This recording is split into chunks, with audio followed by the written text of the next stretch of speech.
Hi, my name is Lauren Brown, and this is my presentation for Foundations of Training and Developing. What I'm going to talk about today is crash course budgeting for college-age students. And you guys can't see my slide, but the people in my audience can, and that's really what matters. So we're going to dive right in, and we're going to talk about the top 10 reasons why you need a budget. So I'm going to do my best to write it on the board so you guys can follow along.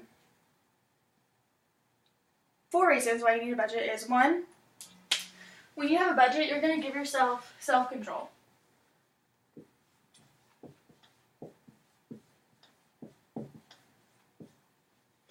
And this will be over your budget, over your money, things that you want to spend your extra resources on what you have margin to do.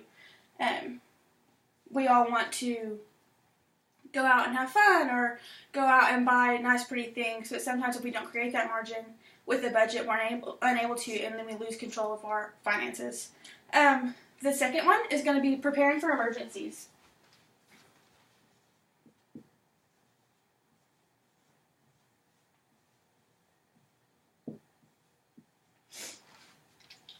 With emergencies, it's going to be more or less like if you have a flat tire or if you have an unexpected medical expense that we're unaware of. I know that whenever I first moved here, I ended up having to go to the hospital all of a sudden for kidney stones, and you never know what's going to happen. And so being prepared for that is going to set you up for success with your budget and being able to have margin to do those fun things and give you more control. Another one is going to improve your wellness.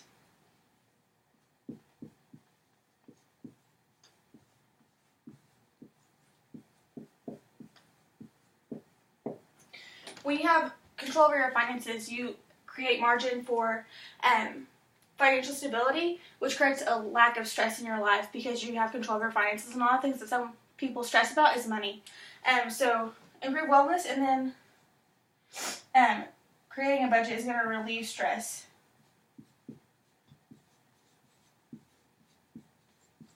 Because if you know where your money's going, you're not going to be stressed about when that bill hits or when things happen. You'll know exactly where your money's at.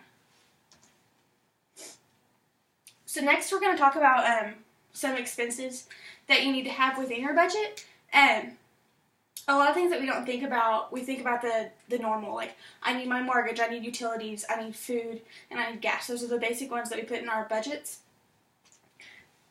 So I'm going to hand out these papers for you guys to kind of follow along with what we're talking about.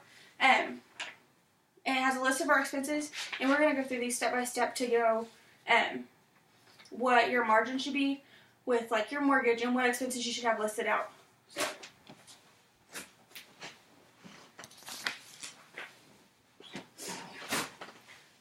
So in your budget, what are some expenses that you feel should be on there?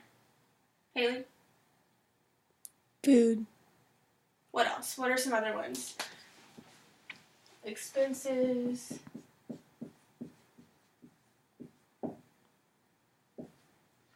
Okay, you said food. What else? Gas. Electricity. So it's utilities. Clothing.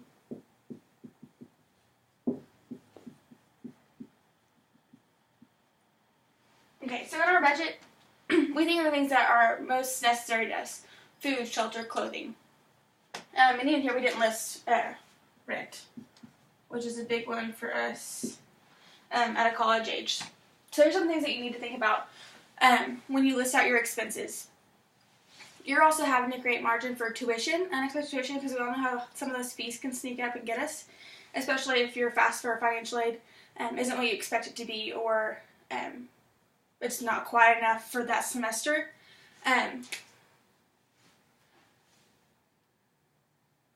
So we'll put tuition. And then another one would be rent. Not rent, online. Books. Because sometimes through each semester we have unexpected books that we need for classes that aren't listed or that we're unaware of until later, and so it doesn't come out of our tuition or our financial aid. That's on us. So we need to have that in our budget so we know we can be prepared for that. Creating a budget is all about being prepared for unexpected things. Another one is entertainment. We all like to go do fun things, like I said before. So entertainment is another one that we need to be prepared for. Entertainment can be going to the movies or going out to eat with your friends, just things that you do for fun that you need to create margin for, because when you have margin for this, you're going to have less stress in your life. So entertainment.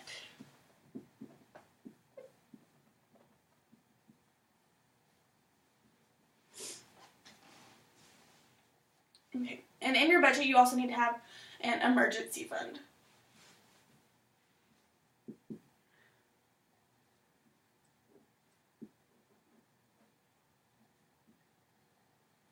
Like we said before, creating an emergency fund is going to prepare you for success whenever you have your budget, because then you're going to have this cushion, so you can be prepared for the unexpected, and it's going to save you time.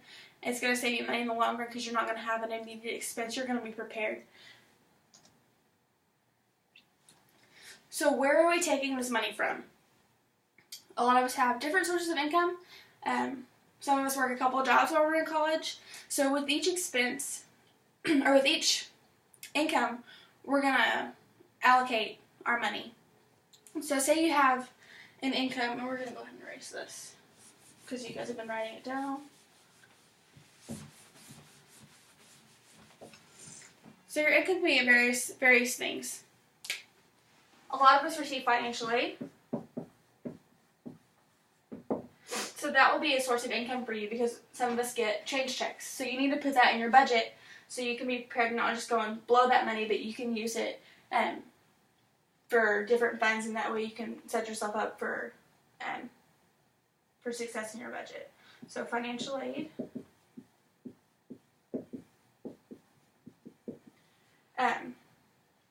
You need to list out by jobs if you have more than one job. I know that I do.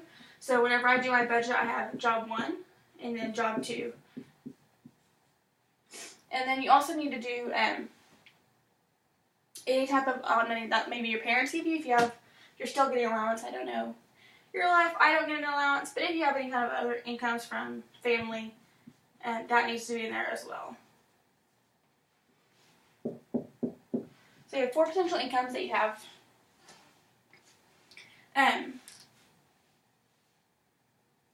So whenever we have our budget set up, we're going to list out each expense with how much we're spending.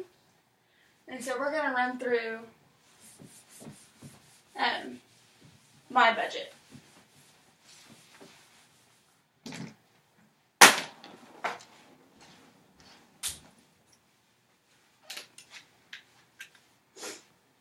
So my rent is, and you need to follow along doing your rent and your expenses. That way, by the time you walk away from this presentation, you'll have your own budget done. So my rent is $400, and then my utilities is $100. So that alone is $500 in housing. Whenever you set up an emergency fund, you need to allocate enough money each month that's going to provide you some margin for your other expenses, and not bankrupt you for the month. So whenever you prepare for an emergency,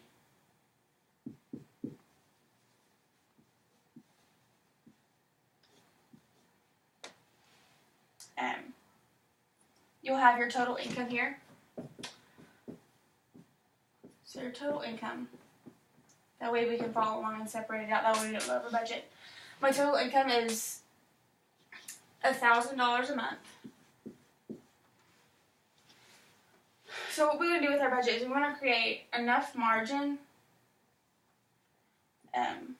to be able to have enough money in each one, because you're not going to have so much money in 1 month, but you're going to build it up over a span of months.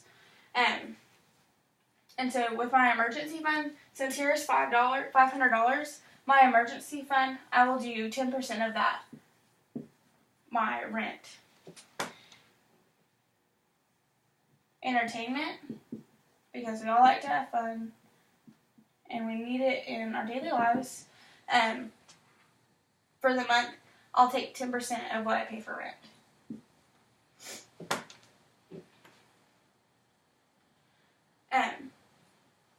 Since I received financial aid, I didn't put any tuition in there. And it's already a paid debt for me, so it's not going to be in my thing.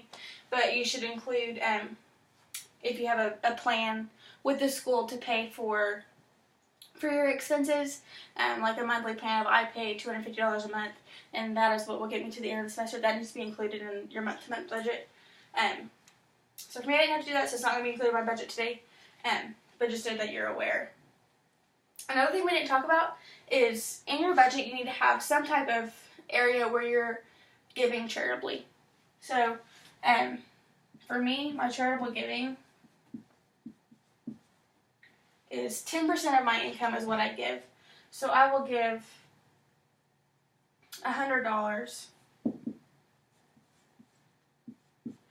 with my total income over the span of that month to my local church. I give that in tithe. So that's my way of charitable giving, and we'll talk about charitable giving later. Right now we're going to talk about what an emergency is, like the exact definition. So what an emergency is always plan ahead for potential emergency situations in your budget. If you neglect this expense, it can potentially throw a wrench in your budget when a situation arises, like car trouble, an unexpected trip home, or an unexpected jump to school fee. So you need to prepare for that, because if you don't prepare for that emergency, it's going to mess everything up with what you're trying to accomplish, and that's to create margin in your life to do fun things and to have it all down packed. Another thing we need to talk about is how do you stay on a budget? For me, staying on a budget is really hard because I like to spend money, and that's a hard thing to deal with, and we all like to buy nice pretty things, and sometimes we have this I want it now kind of attitude. So we want to talk about accountability. Some ways to be accountable is find someone who's like-minded, who's trying to stick to a budget. So if you have a friend or a family member who is starting a budget, who is needing that same kind of companion as you are, someone who's going to hold them to it, like, hey, what did you spend this week? Was that in your budget? Can you afford that? Not someone who's going to necessarily put a damper on your life, but someone who's going to hold you to it, and that way you're sticking to your budget and so are they. So on your papers, go ahead and think of someone right now who's going to hold you to that budget. For me, it's my twin sister Haley, although sometimes I don't stick to that budget. She definitely holds me to what I need to be spending and how to be mindful of what I'm spending. Okay. Another thing we want to talk about is generosity. Why are we generous? Dave Ramsey has a really good quote. It says, we make a living by what we get, but we make a life by what we give. When you give back to charity or to different organizations, it's going to change your heart, and it's going to make you more mindful of how you're spending your money and how you're going to allocate that to other people. Another thing that's really important to me is the tithe. For me, it's a testing my faith kind of thing as to why I tithe, because when we give God 10%, it changes the way we kind of live our lives. He can do a lot more with 10% than I can do with 100. So be generous in your giving, because it's going to change the way you look at it. So that's my presentation. That's how to do a crash course budget with being a college student. Thank you.